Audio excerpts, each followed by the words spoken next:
Just imagine आपका गोल है circus वाली रस्सी की इस एंड से उस एंड तक जाना। अब चलना शुरू करते हो जमीन से बहुत ऊपर, इतना कि नीचे गिरे तो मौत पक्की है। आप धीरे धीरे कदमों को आगे बढ़ाते हो और किसी तरह आधा रास्ता तय भी कर लेते हो, लेकिन यहीं से तो आगे बढ़ना सबसे टफ है। इसी बीच अचानक से दूसरे एंड पर कहीं से तो एक जोकर आ जाता है। वो आपका मजाक उड़ाने लगता है, आपकी नकल करता है, कहता है कि आप आगे नहीं बढ़ सकते, डराने की कोशिश करता है, गिराने की कोशिश करता है। आपका पैर भी फिसलने लगता है, इतने में अपनी कैपेबिलिटी पर आप डाउट करने लगते हो, आगे बढ़ने से हेजिटेट करने लगते हो। दूसरी तरफ जोकर लगातार निगेटिव बातें कर रहा है, इधर आपकी हालत और खराब हो रही है। आपको अंदाजा नहीं लग रहा, लेकिन आप ज्यादा देर तक वहां बीच में खड़े भी नहीं हो सकते और अचानक से आपका पैर फिसलता है, आप जमीन पर जा गिरते हैं और वहीं के वहीं आपकी मौत हो जाती है। जोकर ये देखकर बहुत हंसता है, लेकिन वो भी कुछ देर बाद गायब हो जाता है। Now what if I tell you कि वो जोकर वहां था ही नहीं। इनफैक्ट वो जोकर कोई और नहीं बल्कि आप थे। आप ही थे जो खुद को आगे बढ़ने से रोक रहे थे। आप ही थे जो खुद को गालियां दे रहे थे कि आप रस्सी पार नहीं कर सकते। आप ही थे जिसको डर लग रहा था कि कहीं मैं गिर ना जाऊं। आप ही थे जो गोल पूरा नहीं कर पाए और आप ही थे जिसने डर के मारे एक कदम आगे नहीं बढ़ाया। आप ही थे जो खुद के सबसे बड़े दुश्मन बन गए।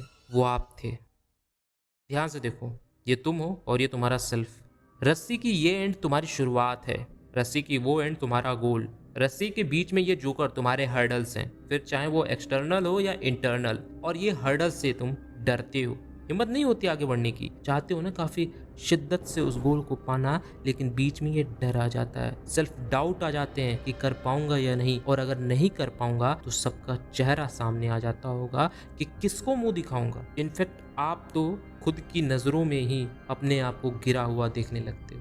लेट्स से ये कोई एक स्टूडेंट है, इसका गोल है किसी भी कॉम्पिटिटिव एग्जाम को क्रैक करना। ये रस्सी उसकी होप है, इसके सहारे ये आगे बढ़ने वाला है और रस्सी पर चलना बहुत मुश्किल है, आप ये जानते हो। फिर भी आप डिसीजन लेते हो कि हाँ, मुझे अपने गोल तक पहुंचना है, मुझे ये एग्जाम क्रैक करना है। आप कुछ कदम आगे भी बढ़ते हो, लेकिन शुरू शुरू में तो मोटिवेशन सबका हाई होता ही है। बीच में ना पता चलता कि क्या होता है, तो बीच में आते आते तो जोकर आ जाता है। वो जोकर आपको बोलता है कि तेरा सिलेक्शन नहीं होगा, और अगर फेल हुए, रस्सी से गिरे, तो उठ खड़े होने की हिम्मत है। क्योंकि बहुत सारे लोग हैं जब रस्सी से गिरते हैं तो लोगों ने उन्हें उठते हुए नहीं देखा। ये negative self talk, over thinking तुझे आगे नहीं बढ़ने देती मेरे दोस्त। पर क्या हो अगर वो जोकर को तू इग्नोर कर, क्या हो तू जोकर पर ध्यान ही ना दे। अगर वो तुझे भटका रहा है तो तू जानता है कि तुझमें इतनी तो कैपेबिलिटी है कि तू कर सकता है। क्या ऐसा पॉसिबल है? क्या दुश्मन को हराना मुमकिन है, यानी खुद को हरा के आगे बढ़ना मुमकिन है? आओ देखते हैं तुम आगे क्यों नहीं बढ़ पाए। उसका मेन रीजन तो डर ही था ना। वो डर ही था जिसने तुम्हें रोक रखा था। तो आखिर ये डर आया कैसे, यही देख लेते। फियर आता है थॉट से, थॉट आता है डिजायर से, डिजायर आता है अंडरस्टैंडिंग से, और अंडरस्टैंडिंग आती है कॉन्टेक्ट से।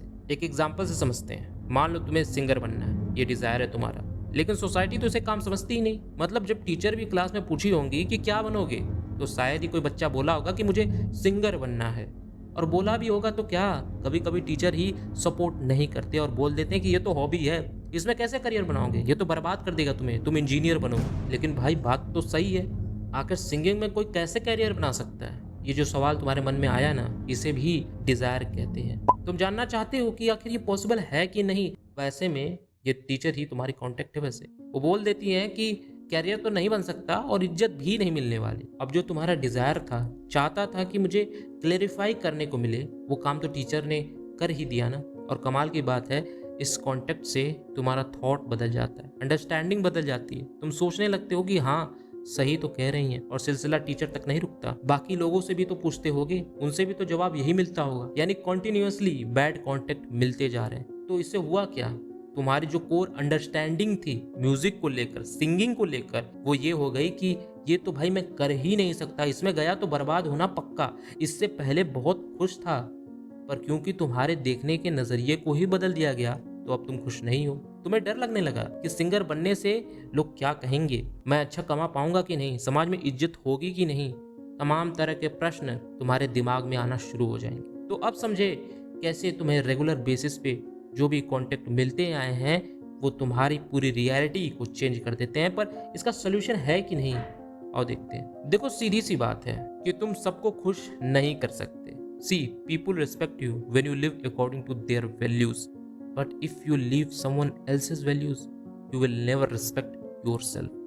सोचोगे कि काश कर लिया होता यार, एक बार ट्राई तो करना था, पर टाइम निकल जाता है ना तब। पता है हर काम को सराहना देने के लिए ना लोग मौजूद हैं, बस तुम्हें उन लोगों को ढूंढना है जो उस काम को सच में सराहना देते हैं। अब एक सिंगिंग यानी एक सिंगर की असली वैल्यू है वो एक सिंगर को ही पता होगी, उसे ही पता होगा कि कितनी स्किल्स लगती हैं सिंगिंग सीखने में, तो वो तुम्हारी रिस्पेक्ट करेगा ऑब्वियसली। तो तुम उन लोगों को खुश कर सकते हो, तुम्हें उनसे रिस्पेक्ट मिल सकती है। जरूरी नहीं कि तुम अपने आसपास के 4 लोगों से ही रिस्पेक्ट पाओ। क्या तुम्हारी दुनिया सिर्फ उतने में ही सीमित है? क्योंकि भाई देखो, तुम कुछ भी करो, कोई तुमसे 100% खुश नहीं होगा।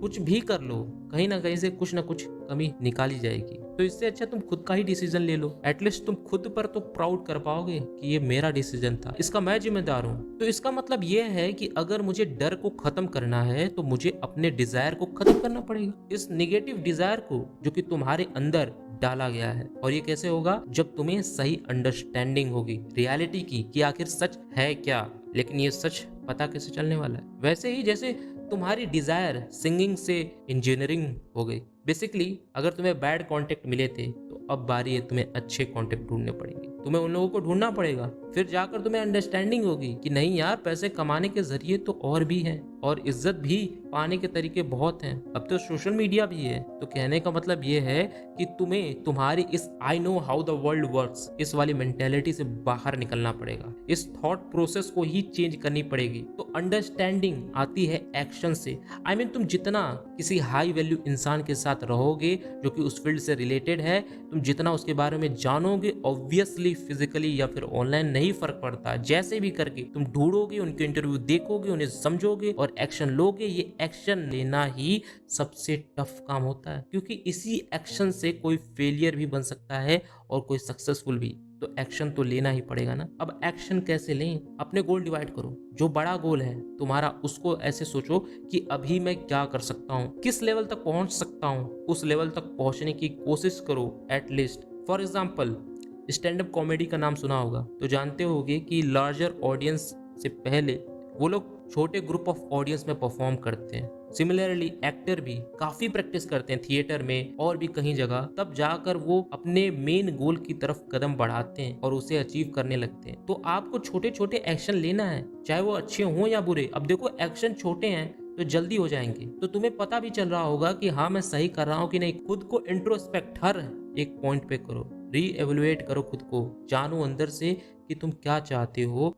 अब इस इंसान को ही देख लो, अगर इसे पता है कि कॉम्पिटेटिव एग्जाम को क्रैक करना है तो पढ़ना पड़ेगा, लॉन्ग सिटिंग आवर की हैबिट डालनी पड़ेगी, तो वो कोशिश करेगा ना कि आधे घंटे बैठे, फिर 2 घंटे, फिर 3 घंटे। और अगर वो इससे आगे नहीं बढ़ पा रहा तो दूसरा रास्ता अपनाएगा। याद रखो, तुम रास्ते बदलते हो, मंजिलें नहीं। तो अपने कॉन्टेक्ट अच्छे बनाओ, अंडरस्टैंडिंग अच्छी करो, अपने डिजायर को बदलो, थॉट्स बदलेंगे और फियर भी खत्म हो ही जाएगा। Remember, we fear what we don't understand, the more we understand the less we fear. I mean भूत से ही क्यों डर लगता है? क्योंकि हम नहीं जानते ना भूत कैसा दिखता है, क्या कर सकता है। एक्चुअली हम भूत के बारे में कुछ नहीं जानते। इनफैक्ट हम तो ये भी नहीं जानते कि भूत एग्जिस्ट करते भी हैं कि नहीं। तो फिर पढ़ोगे, समझोगे, धीरे धीरे समझ आएगा कि भूत है कि नहीं। तो देखोगे और समझोगे कि जितना तुम उसके बारे में अंडरस्टैंड करते जाते हो, तुम्हारी अंडरस्टैंडिंग बढ़ती है उस चीज को लेकर, उतना ही डर कम होता है। स्टेज पर अगर बोलने से डर लगता है तो पहले घर पर प्रैक्टिस कर लो, अपने 4 दोस्तों को सुनाकर देख लो, फिर जाकर बोलो स्टेज पर। जैसे ही तुम बोलकर जाओगे तुम्हें एहसास होगा कि बस यही था, इसके लिए डर रहा था। अब अगली बार फिर तुम स्टेज पर जाओगे तो डर और कम होगा। जितनी बार तुम खुद को एक्सपोज करोगे उस एनवायरनमेंट में, तुम्हारा डर खत्म होते जाएगा। तो ये हुआ कैसे? तुम्हें टीचर ने बोला, कांटेक्ट हुआ। तुम्हें पहले दोस्तों के सामने बोला, मिरर के सामने प्रैक्टिस की, और फिर स्टेज पर गए, यानी छोटे एक्शन लिए। स्टेज पर जाकर बोलने से जो डर था कि क्या होगा, गलत बोल दिया, तमाम तरह के जो सेल्फ डाउट आ रहे थे वो खत्म हुए, यानी कि अंडरस्टैंडिंग चेंज हुई। और इसके साथ तुम्हारे डिजायर बदला कि हाँ यार इतना टफ तो नहीं था, और फिर तुम्हारी सोच बदली कि बहुत आसान है माइक पे बोलना। तो देखा तुमने कि कैसे तुम्हारे छोटे छोटे एक्शन ही तुम्हारे माइंडसेट को बदलते हैं और तुम्हें ही हराते हैं। तुम्हारे उस सेल्फ डाउट को, वो सेल्फ डाउट ही तुम्हारा क्लाउन है, तुम्हारा जोकर है, तुम्हारा एनिमी है, जो तुम्हें आगे बढ़ने से रोकता है। तो अगर उसे हराना है, उस एनिमी को हराना है, तो तुम्हें छोटे एक्शन से शुरुआत करनी पड़ेगी। वो छोटे एक्शन लोगे, अच्छे कांटेक्ट बनाओगे, अच्छी अंडरस्टैंडिंग रखोगे, रियलिटी से रूबरू होगे, तो तुम्हारे डिजायर अपने आप बाहर आएंगे। और डिजायर से थॉट आए, थॉट से तुम आगे एक्शन लोगे और ऑब्वियसली तुम्हारा फियर तो ना के बराबर होगा। तो अगर तुम्हें अभी बाहर जाने से डर लग रहा हो ना, तो छोटा सा एक स्टेप लेकर देखो, कोशिश करो, डालो खुद को इस एनवायरनमेंट में, आदत बनाओ। बिना आदत के कुछ नहीं होने वाला।